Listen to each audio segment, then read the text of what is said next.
കേന്ദ്രമന്ത്രി വി മുരളീധരന്റെ വാർത്താ സമ്മേളനം തുടരുകയാണ്. തത്സമയത്തിലേക്ക് ശക്തി പകരുന്നതാണ് ഈ നിലപാടുകൾ.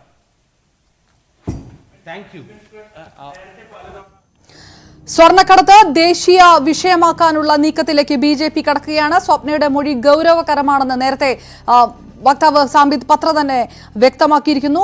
അതീവ ഗൗരവകരമാണ് എന്നാണ് ബി.ജെ.പി ദേശീയ നേതൃത്വം സ്വർണ്ണക്കടത്ത് കേസിനെ കുറിച്ച് വ്യക്തമാക്കുന്നത്. സ്വർണ്ണക്കടത്ത് കേസിന് മുഖ്യമന്ത്രിയുടെ ഓഫീസിന് നേരിട്ട് ബന്ധമുണ്ടെന്ന് ഡൽഹിയിലെ ബി.ജെ.പി ആസ്ഥാനത്ത് നടത്തിയ വാർത്താ സമ്മേളനത്തിൽ ബി.ജെ.പി നേതാക്കൾ കുറ്റപ്പെടുത്തുകയായിരുന്നു. സ്വപ്നയുടെ മൊഴി ഗൗരവമേറിയതാണെന്ന് ബി.ജെ.പി വക്താവ് സാംബിത് പത്ര പറയുകയും ചെയ്തു.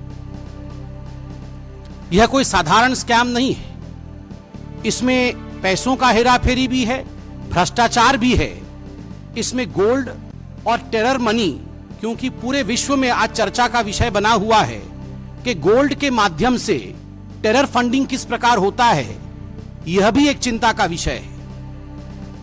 വിഷയം കേന്ദ്ര ഏജൻസിയെ അന്വേഷിക്കണമെന്ന നിലപാട് സർക്കാർ മാറ്റുകയാണെന്ന് കേന്ദ്രമന്ത്രി വി മുരളീധരൻ കുറ്റപ്പെടുത്തി. മുഖ്യമന്ത്രി നിലപാട് മാറ്റിപ്പറയുകയാണെന്നും മുരളീധരൻ പറഞ്ഞു.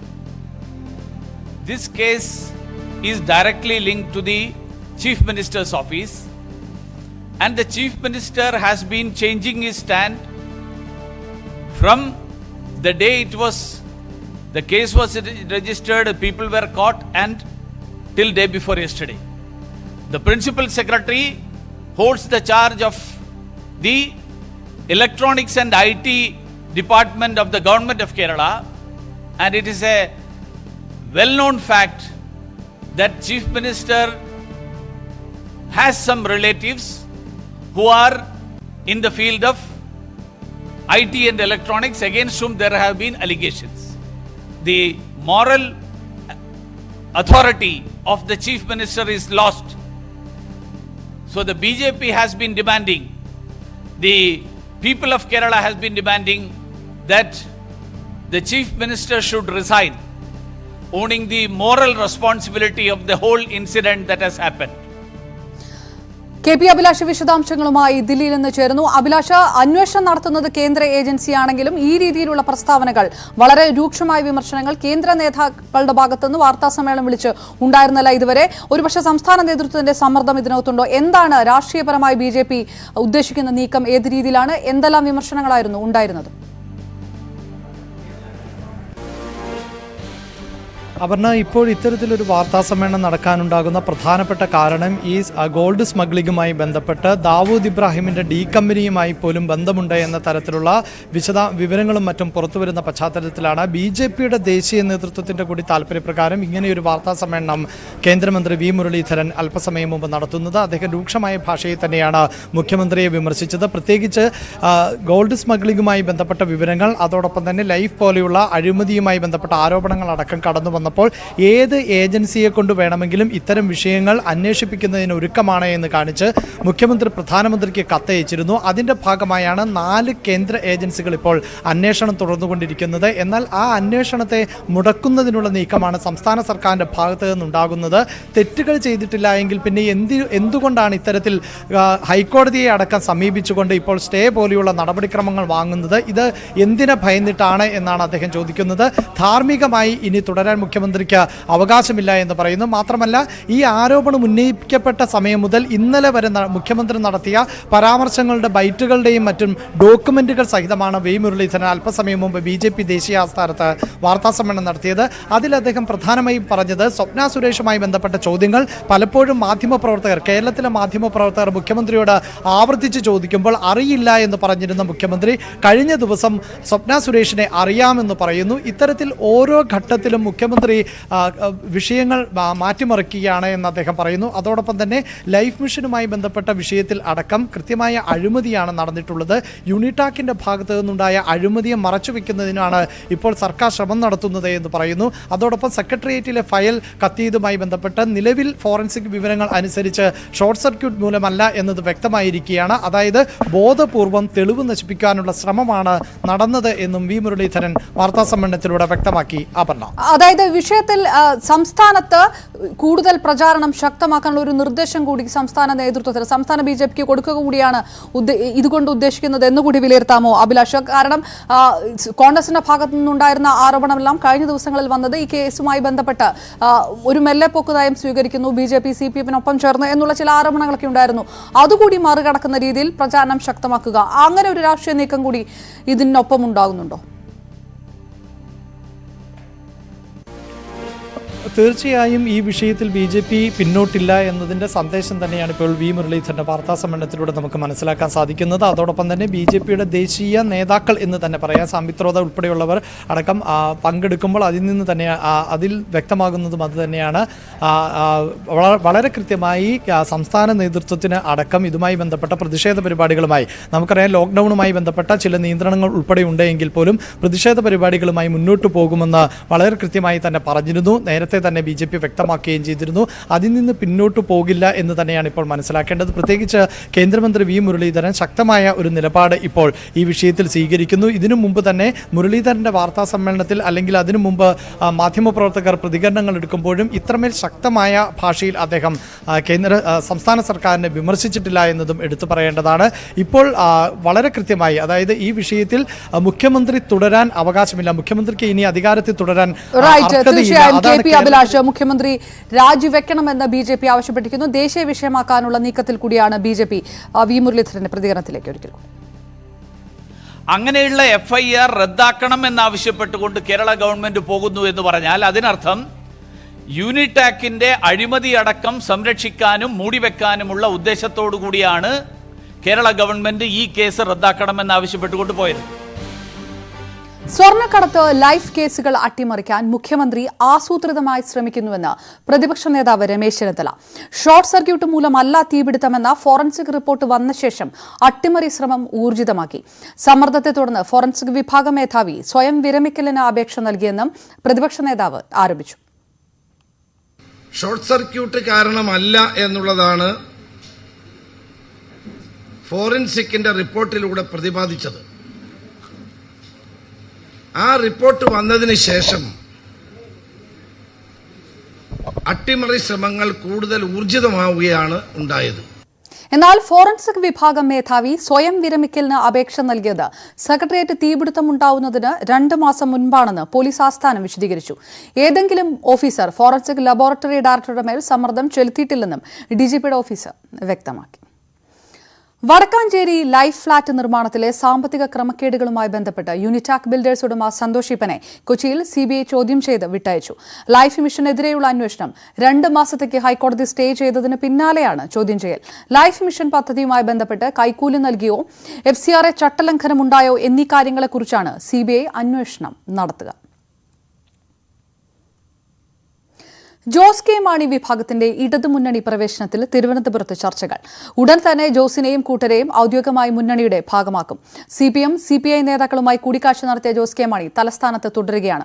തദ്ദേശ തെരഞ്ഞെടുപ്പിന് മുൻപ് മുന്നണി പ്രവേശനം ഉണ്ടാകുമെന്ന് ജോസ് കെ മാണി പറഞ്ഞു. കണ്ടു മുന്നണി പ്രവേശനം ഇല്ല. ഇപ്പം ഞാൻ സൂചിപ്പിച്ചതുപോലെ നിലപാട് അറിയിച്ചു, ചേർന്ന് പ്രവർത്തിക്കാൻ ഉള്ള തീരുമാനമെടുത്തു. പ്രധാനപ്പെട്ട എല്ലാ നേതാക്കന്മാരും സ്വാഗതം ചെയ്തു. ഇനി എത്രയും പെട്ടെന്ന് ഉണ്ടാകും എന്നുള്ളതാണ് ഞാൻ കരുതുന്നത്. അതിൻ്റെ പഞ്ചായത്ത് തെരഞ്ഞെടുപ്പിന് മുമ്പുണ്ടാകണം എന്നുള്ളതാണ് കേരള കോൺഗ്രസ് പാർട്ടിയുടെ ആഗ്രഹം. അതുണ്ടാകും എന്നുള്ളതാണ് ഞങ്ങളുടെ പ്രതീക്ഷ. ജോസിന്റെ വരവ് ഇടതുമുന്നണിയുടെ ജനകീയ അടിത്തറ വിപുലമാക്കുമെന്ന് CPM സംസ്ഥാന സെക്രട്ടേറിയറ്റ് വിലയിരുത്തി. അതിനിടെ RSP എല്ലിനെയും മുന്നണിയുടെ ഭാഗമാക്കണമെന്നാവശ്യപ്പെട്ട് കോവൂർ കുഞ്ഞുമോൻ LDF-ന് കത്ത് നൽകി. സജിത്ത് വിശദാംശങ്ങളുമായി തിരുവനന്തപുരത്തും ചേരുന്നു. പ്രധാനമായും ജോസ് കെ മാണി ഏതെല്ലാം നേതാക്കളുമായിട്ടാണ് ചർച്ച നടക്കുന്നത്? ഇനി ഔദ്യോഗികമായിട്ടുള്ള ഒരു പ്രവേശന പ്രഖ്യാപനം മാത്രമാണ് ബാക്കി. സജിത്ത്, അതോടൊപ്പം തന്നെ അതിനൊപ്പം നടക്കുന്ന മറ്റ് മുന്നണി നീക്കങ്ങളും ഏത് രീതിയിലാണ്? അപർണ, പ്രധാനപ്പെട്ട രാഷ്ട്രീയ നീക്കങ്ങളാണ് തലസ്ഥാനത്ത് നടക്കുന്നത്. ജോസ് കെ മാണി രാഷ്ട്രീയ നിലപാട് പ്രഖ്യാപിച്ചതിന് ശേഷം തലസ്ഥാനത്തെത്തി പ്രധാന ഇടതു നേതാക്കളുമായി കൂടിക്കാഴ്ച നടത്തി അതിന് അനുകൂലമായ ഒരു സാഹചര്യം ഉണ്ടാക്കുകയാണ് ചെയ്തത്. രാവിലെ കാനം രാജേന്ദ്രനെയാണ് ജോസ് കെ മാണി ആദ്യം കണ്ടത്. അതിനുശേഷം AKG സെന്ററിൽ വന്ന് മറ്റ് CPM പ്രധാന നേതാക്കളുമായി കൂടിക്കാഴ്ച നടത്തുകയും ചെയ്തു.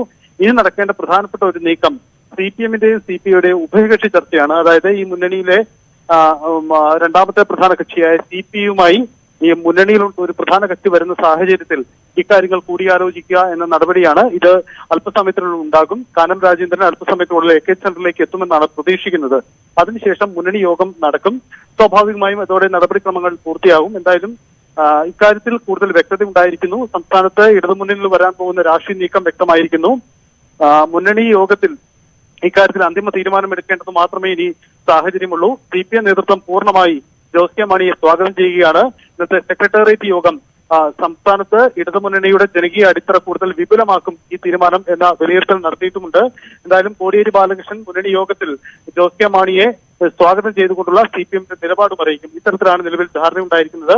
ജോസ് കെ മാണി ഇന്ന് കൂടുതൽ ഇടതു നേതാക്കളെ കാണാനും സാധ്യതയുണ്ട്. ഒരുപക്ഷെ മുഖ്യമന്ത്രിയുമായും ജോസ് കെ മാണി കൂടിക്കാഴ്ച നടത്തിയേക്കും. റൈറ്റ്. TG സജിത്ത്, തിരുവനന്തപുരത്ത് തലസ്ഥാനത്തെ ചർച്ചകൾ സജീവമാകുകയാണ്. AKG സെന്ററിലും MN സ്മാരകത്തിലുമെല്ലാം എത്തിയ ജോസ് കെ മാണിക്ക് ഊഷ്മള സ്വീകരണം നൽകി നേതാക്കൾ. ഇടത് പ്രവേശനത്തിന് ആദ്യം ഇടംകോലിട്ട കാനം രാജേന്ദ്രനെ AKG സെന്ററിന്റെ വാഹനത്തിലെത്തിയാണ് ജോസ് കെ മാണി സന്ദർശിച്ചത്. ഇടതുമുന്നണി യോഗത്തിന് മുൻപ് നേതാക്കളെ നേരിട്ട് കണ്ട് പിന്തുണ തേടുന്ന തിരക്കിലാണ് ജോസ് കെ മാണി. ഇടതുമുന്നണിയിലെ പ്രധാന കക്ഷിയായ CPM-നെ കാണുന്നതിന് പകരം ജോസ് കെ മാണി ആദ്യം എത്തിയത് MN സ്മാരകത്തിലാണ്. AKG സെന്ററിലെ വാഹനത്തിലെത്തിയ ജോസ് കെ മാണി കാനം രാജേന്ദ്രനുമായി കൂടിക്കാഴ്ച നടത്തി. CPM നിർദ്ദേശപ്രകാരമായിരുന്നു ഈ നീക്കമെന്നാണ് സൂചന. MN സ്മാരകത്തിലെ സ്വീകരണത്തിൽ തികഞ്ഞ ആത്മവിശ്വാസം. അല്ല, അത് ഐക്യജനാധിപത്യ മുന്നണിയോടൊപ്പം നിന്നപ്പോൾ ചില രാഷ്ട്രീയ നിലപാട് അവരെടുത്തു കാണും. അതൊക്കെ ഒരു ക്ലോസ് ചാപ്റ്ററാണ്. AKG സെന്ററിന്റെ വാഹനത്തിൽ എത്തിയതിനെ കുറിച്ചുള്ള ചോദ്യത്തിനുള്ള പ്രതികരണം ഇതാണ്. അതെന്താ ഒരു വാഹനത്തിൽ പോയത്? അത് വല്ല സഹായമാണോ? കൊള്ളാം. അങ്ങോട്ട് ഈ പറഞ്ഞത് അതുമായി പരിചയമുള്ള ഒരാൾ കൂടെ വന്നു. അതിനപ്പുറത്തേക്ക് അതിനകത്ത് എന്താ കാര്യം? ഒരു കാര്യമില്ല. പിന്നാലെ സ്വന്തം വാഹനത്തിൽ AKG സെന്ററിലേക്ക്. സെക്രട്ടേറിയറ്റ് യോഗത്തിനിടെ കോടിയേരി ബാലകൃഷ്ണൻ അടക്കമുള്ള പ്രധാന നേതാക്കളുമായി ചർച്ച നടത്തി. തദ്ദേശ തെരഞ്ഞെടുപ്പിന് മുൻപായി മുന്നണി പ്രവേശനം സാധ്യമാകുമെന്ന് ഉറപ്പാക്കി മടങ്ങാനിറങ്ങിയ ജോസിനെ കോടിയേരിയും A വിജയരാഘവനും ചേർന്ന് യാത്രയാക്കി. കേരള കോൺഗ്രസിന്റെ മുന്നണി പ്രവേശനം ചർച്ച ചെയ്യാൻ ഇടതുമുന്നണി യോഗം ചേരുന്നതിന് മുൻപായി പരമാവധി നേതാക്കളെ നേരിട്ട് കണ്ട് സംസാരിക്കാനാണ് ജോസ് കെ മാണിയുടെ ശ്രമം. മുഖ്യമന്ത്രിയുമായും വൈകിട്ട് കൂടിക്കാഴ്ച നടന്നേക്കും. ന്യൂസ് 18 തിരുവനന്തപുരം. NCP അടിയന്തര നേതൃയോഗം കൊച്ചിയിൽ ആരംഭിച്ചു. പാലാ സീറ്റിനെ ചൊല്ലി അനിശ്ചിതത്വം തുടരുന്നതിനിടെയാണ് യോഗം. മുന്നണി പ്രവേശനത്തിന് ഉപാധിയായി ജോസ് പക്ഷം മുന്നോട്ട് വെച്ച പാലാ സീറ്റിന്റെ കാര്യത്തിൽ വിശദമായ ചർച്ച നടത്തും. നിലവിൽ മുന്നണി മാറ്റം പരിഗണനയിലില്ലെന്നും പാലാ വിട്ടു നൽകില്ലെന്നും TP പീതാംബരൻ മാസ്റ്റർ പറഞ്ഞു. വിവരങ്ങളുമായി MS അനീഷ് കുമാർ ചേരുന്നു. അനീഷ്, ചർച്ച ഏത് രീതിയിൽ നടക്കുന്നു എന്നാണ് മനസ്സിലാക്കേണ്ടത്? തീർച്ചയായും NCPയിൽ നിന്ന് ഉയരുന്ന പ്രതികരണങ്ങൾ, NCP എടുക്കാൻ പോകുന്ന പരസ്യമായ നിലപാട്, ഇതൊക്കെ ഏറെ നിർണായകമാണ്. പ്രത്യേകിച്ച് മുന്നണി പ്രവേശനം ഔദ്യോഗികമായി പ്രഖ്യാപിക്കാൻ ഇരിക്കുന്നതുകൊണ്ട് എന്താണ് സൂചനകൾ? അപർണ, ജോസ് കെ മാണിയുടെ മുന്നണി പ്രവേശനമോ പാലായിലെ സീറ്റിൻ്റെ കാര്യമോ ഒന്നും ഇന്നത്തെ യോഗത്തിൽ ചർച്ചാ വിഷയമല്ല എന്നാണ് ഔദ്യോഗികമായി തന്നെ നേരത്തെ നേതൃത്വം അറിയിച്ചിരിക്കുന്നത്. തദ്ദേശ ഭരണ തെരഞ്ഞെടുപ്പിൽ എവിടെയൊക്കെ സീറ്റ് ആവശ്യപ്പെടണം, എന്തൊക്കെ തന്ത്രങ്ങളാണ് സ്വീകരിക്കുന്നത് എന്നിവയൊക്കെ ആയിരിക്കും ഇന്നത്തെ ചർച്ചാ വിഷയമെന്നാണ് പരസ്യമായി നേരത്തെ നേതാക്കൾ പ്രഖ്യാപിച്ചത്. എന്നാൽ മാണി സി കാപ്പൻ്റെ പരാതിയിൽ ആ വിഷയം ചർച്ച ചെയ്യും എന്നതിനാണ് നമുക്കറിയാൻ കഴിയുന്നത്. കാരണം ജോസ് കെ മാണി ഇന്ന് മുന്നണി നേതാക്കളെയൊക്കെ കണ്ടു കഴിഞ്ഞിരിക്കുന്നു. CPM-ൻ്റെയും CPI-യുടെയും ഭാഗത്തു നിന്ന് പച്ചക്കൊടി ലഭിച്ചിരിക്കുന്ന കാര്യത്തിൽ മുന്നണി പ്രവേശനം അധിക വൈകാതെ തന്നെ നടക്കും എന്നും ഉറപ്പായിരിക്കുന്നു. അത്തരമൊരു സാഹചര്യത്തിൽ പാലയാണ് ജോസ് കെ മാണി പക്ഷം ഇടതുമുന്നണിയിലേക്ക് വരുന്നതിന് വെച്ച ഏറ്റവും പ്രധാന ഉപാധികൾ ഒന്ന് എന്ന് NCPക്ക് മനസ്സിലായിട്ടുണ്ട്. അതുകൊണ്ട് അനുനയ നീക്കങ്ങൾ CPM-ൻ്റെ ഭാഗത്തു നിന്നും ഇനി ഉണ്ടാകുമെന്ന കാര്യവും ഉറപ്പായിരിക്കുന്നു.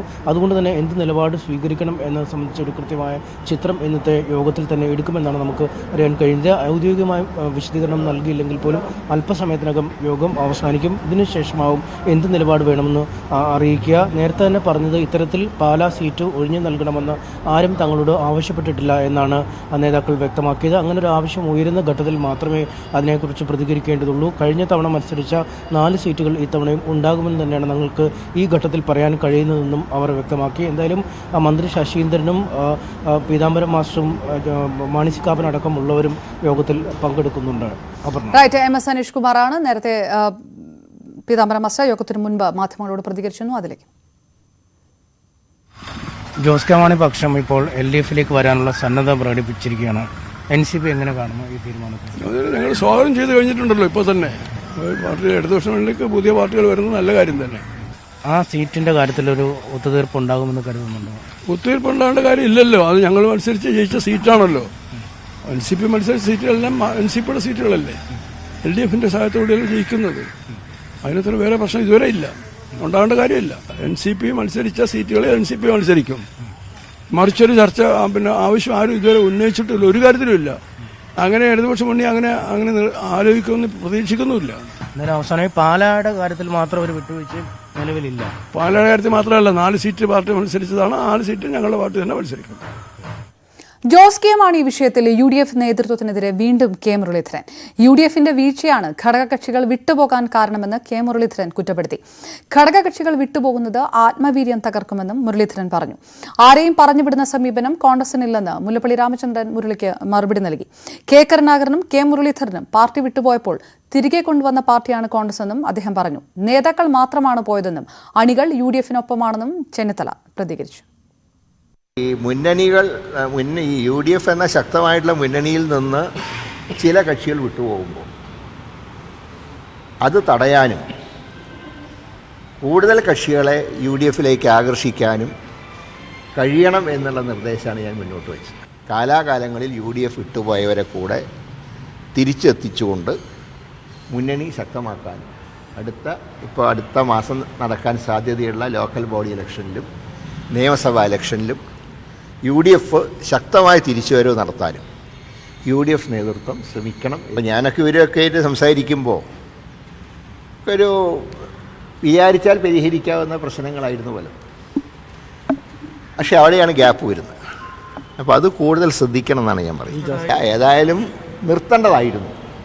ആ പൊളിറ്റിക്കൽ അഫയേഴ്സ് കമ്മിറ്റിയിൽ ആദ്യാവസാനം പങ്കെടുത്ത ഒരു ബഹുമാന്യനായ നേതാവാണ് ശ്രീമാൻ മുരളീധരൻ. അദ്ദേഹം തൻ്റെ അഭിപ്രായം അതിൽ രേഖപ്പെടുത്തിയിട്ടുണ്ട് എന്നതാണ് സത്യം. ഏതെങ്കിലും ഒരു മുന്നണിയിലെ ഘടകകക്ഷിയെ പറഞ്ഞയക്കുക എന്ന സമീപനം ഒരിക്കലും ഐക്യജനാധിപത്യ കക്ഷിയുടെ ഭാഗത്തുനിന്നുണ്ടായിട്ടില്ല. മുന്നണി വിട്ടുപോയ അല്ലെങ്കിൽ പാർട്ടി വിട്ടുപോയ ശ്രീമാൻ കെ കരുണാകരനടക്കം പാർട്ടി വിട്ടുപോയ ശ്രീമാൻ മുരളീധരനടക്കം ഈ പാർട്ടിയിലേക്ക് കൊണ്ടുവരാൻ വേണ്ടി ഇന്ത്യൻ നാഷണൽ കോൺഗ്രസിലെടുത്ത സമീപനം അദ്ദേഹത്തിന് മറക്കാൻ സാധിക്കുമോ?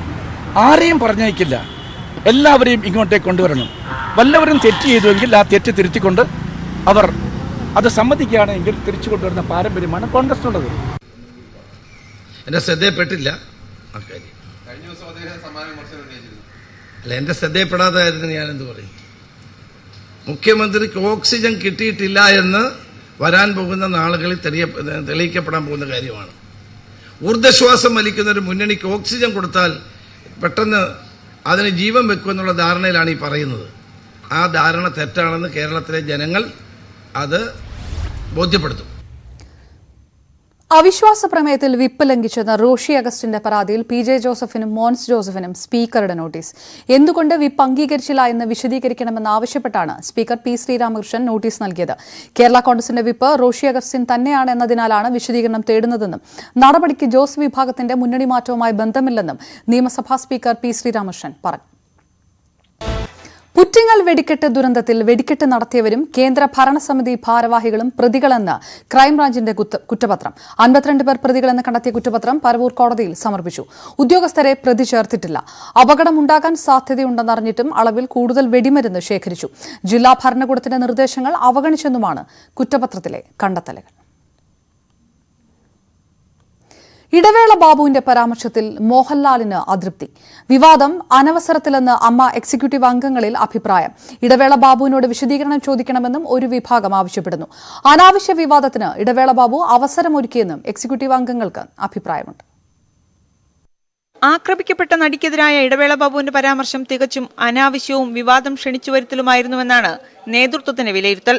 ജനറൽ സെക്രട്ടറി കൂടിയായ ഇടവേള ബാബുവിന്റെ പ്രസ്താവനകൾ സംഘടനയുടെ നിലപാടാണെന്ന് പൊതുസമൂഹം തെറ്റിദ്ധരിക്കുന്നതിനും ഇടയായി. വീഴ്ചകൾ ചൂണ്ടിക്കാട്ടിയാലും അമ്മ ഭാരവാഹികൾ ചർച്ചയ്ക്കോ പ്രതികരണത്തിനോ തയ്യാറാകുന്നില്ലെന്ന രേവതിയുടെയും പത്മപ്രിയയുടെയും വിമർശനവും നേതൃത്വത്തെ പ്രതിസന്ധിയിലാക്കുന്നുണ്ട്. ഈ ഘട്ടത്തിൽ ഇടവേള ബാബുവിന്റെ പരാമർശം വ്യക്തിപരമാണെന്നും സംഘടനയുടേതല്ലെന്നും ചൂണ്ടിക്കാട്ടി ഒരു പരസ്യ പ്രതികരണത്തിലൂടെ പ്രശ്നം പരിഹരിക്കാമെന്നാണ് നേതൃത്വത്തിന്റെ കണക്കൂട്ടൽ. വിഷയത്തിൽ അമ്മ പ്രസിഡന്റ് മോഹൻലാൽ കടുത്ത അതൃപ്തിയിലാണ്. എന്നാൽ ഇടവേള ബാബുവിനോട് വിശദീകരണം തേടണമെന്നാണ് എക്സിക്യൂട്ടീവിലെ ഒരു വിഭാഗത്തിന്റെ ആവശ്യം. Greeshma S Nair, news desk, news 18. നടിയെ ആക്രമിച്ച കേസിൽ സിബിഐ പ്രത്യേക കോടതി ജഡ്ജിക്കെതിരെ പ്രോസിക്യൂഷൻ. വിചാരണ നടപടികൾ അടിയന്തരമായി നിർത്തിവെക്കണമെന്നാണ് ആവശ്യം. ജഡ്ജിയെ മാറ്റണമെന്നാവശ്യപ്പെട്ട് ഹൈക്കോടതിയെ സമീപിക്കുമെന്നും പ്രോസിക്യൂഷൻ. ഈ മാസം 14-ന് ശരത് ബാബു എന്ന സാക്ഷിയെ വിസ്തരിക്കുമ്പോഴാണ് അഭിപ്രായ വ്യത്യാസങ്ങളുടെ തുടക്കമെന്ന് പ്രോസിക്യൂഷൻ നൽകിയ ട്രാൻസ്ഫർ പെറ്റീഷനിൽ പറയുന്നു. വിചാരണയ്ക്കിടെ സ്പെഷ്യൽ പ്രോസിക്യൂട്ടറെയും പ്രോസിക്യൂഷനെയും അവഹേളിക്കുന്ന വിധം ന്യായാധിപ സംസാരിച്ചു. അടിസ്ഥാനരഹിതമായ ആരോപണങ്ങൾ ഇരുവർക്കുമെതിരെ ഉണ്ടായതായും പറയുന്നുണ്ട്. പ്രോസിക്യൂഷനെതിരെ വന്ന അജ്ഞാതന്റെ കത്തും തുറന്ന കോടതിയിൽ ജഡ്ജി വായിച്ചു. പ്രോസിക്യൂട്ടർ ഇല്ലാത്ത സമയത്താണ് കത്ത് വായിച്ചത്. ഈ സമയത്തും അടിസ്ഥാനരഹിതമായ ആക്ഷേപങ്ങളും ആരോപണങ്ങളും പ്രോസിക്യൂട്ടർക്കെതിരെ ഉണ്ടായതായും പരാതിയിൽ പറയുന്നു. കേസ് നടത്തിപ്പുമായി പരിപൂർണമായി സഹകരിച്ചിട്ടുണ്ടെന്നാണ് പ്രോസിക്യൂട്ടറുടെയും പ്രോസിക്യൂഷന്റെയും നിലപാട്. ഇരയ്ക്ക് നീതി ലഭിക്കണമെങ്കിൽ നീതിപൂർവമായ വിചാരണ ആവശ്യമാണെന്നും ഓർമ്മിപ്പിക്കുന്നു. ഇതിനായി ഇപ്പോഴത്തെ കോടതി മാറണം. ഇക്കാര്യം ആവശ്യപ്പെട്ട് ഹൈക്കോടതിയെ സമീപിക്കുമെന്നും വിചാരണ കോടതിയെ അറിയിച്ചു. ഈ കോടതിയിൽ വിചാരണ നടന്നാൽ ഇരയ്ക്ക് നീതി ലഭിക്കില്ലെന്നും പ്രോസിക്യൂഷൻ കോടതിയിൽ നൽകിയ അപേക്ഷയിൽ പറയുന്നു. ദിലീപിന്റെ ജാമ്യം റദ്ദാക്കണമെന്ന് കാണിച്ച് പ്രോസിക്യൂഷൻ നൽകിയ അപേക്ഷയിൽ ഇതുവരെ തീരുമാനമായിട്ടില്ല. എന്നാൽ വിചാരണ ഇൻ ക്യാമറയാക്കണമെന്നും കോടതി നടപടികൾ റിപ്പോർട്ട് ചെയ്യുന്നതിൽ നിന്ന് മാധ്യമങ്ങളെ തടയണമെന്നും പ്രതിഭാഗം ആവശ്യപ്പെട്ടത് അംഗീകരിക്കുകയും ചെയ്തതായി പ്രോസിക്യൂഷൻ നൽകിയ ഹർജിയിൽ ചൂണ്ടിക്കാട്ടുന്നു. പ്രോസിക്യൂഷന്റെ ആവശ്യം പരിഗണിച്ച് ഇന്ന് നടത്താനിരുന്ന വിചാരണ കോടതി നിർത്തിവെച്ചു. ഇന്ന് ഹാജരായ 10 സാക്ഷികളോട് ഇനി ഹാജരാകേണ്ട തീയതി പിന്നീട് അറിയിക്കാമെന്നും അറിയിച്ചു. ന്യൂസ് 18 കൊച്ചി. തുലാമാസ പൂജകൾക്കായി ശബരിമല നട ഇന്ന് തുറക്കും. കോവിഡ് പ്രതിരോധ മാനദണ്ഡങ്ങൾ പാലിച്ച് ദിവസവും 250 പേർക്കാണ് പ്രവേശനം. കോവിഡ് നെഗറ്റീവ് സർട്ടിഫിക്കറ്റും ആരോഗ്യ പ്രശ്നങ്ങളില്ല എന്ന മെഡിക്കൽ സർട്ടിഫിക്കറ്റും നിർബന്ധമാണ്. ശബരിമല മാളികപ്പുറം മേൽശാന്തിമാരുടെ നറുക്കെടുപ്പ് നാളെ നടക്കും. ശബരിമല വിമാനത്താവളത്തിനായി ചെറുവള്ളി എസ്റ്റേറ്റിന്റെ ഭൂമി ഏറ്റെടുക്കാനുള്ള സർക്കാർ ഉത്തരവ് ഹൈക്കോടതി റദ്ദാക്കി. ഉടമസ്ഥാവകാശ തർക്കം നിലനിൽക്കുന്നതിനാൽ നഷ്ടപരിഹാര തുക കോടതിയിൽ കെട്ടിവെച്ച് ഭൂമി ഏറ്റെടുക്കൽ നടപടി ആരംഭിക്കാനായിരുന്നു സർക്കാർ നീക്കം. ഉടമസ്ഥാവകാശം സംബന്ധിച്ച് കേസ് തീർപ്പാക്കാതെ ഭൂമി ഏറ്റെടുക്കൽ നടപടിയുമായി മുന്നോട്ടു പോകുന്നതിനെതിരെ കൈവശക്കാരായ അയന ട്രസ്റ്റാണ് കോടതിയെ സമീപിച്ചത്. IPL ആവേശം. IPL-ൽ ഇന്ന് മുംബൈ ഇന്ത്യൻസ് കൊൽക്കത്ത നൈറ്റ് റൈഡേഴ്സിനെ നേരിടും. രാത്രി 7:30 മുതൽ അബുദാബിയിലാണ് മത്സരം. ബോളിംഗ് ആക്ഷനിൽ സംശയവിധേയനായ സുനിൽ നരേൻ കൊൽക്കത്ത നിരയിൽ ഇന്നും കളിച്ചേക്കില്ല. പൂർണ്ണമാകുന്നു ന്യൂസ് അപ്ഡേറ്റ്സ്. കൂടുതൽ വാർത്തകൾക്കും വിശദാംശങ്ങൾക്കും കാണുക malayalam.news18.com.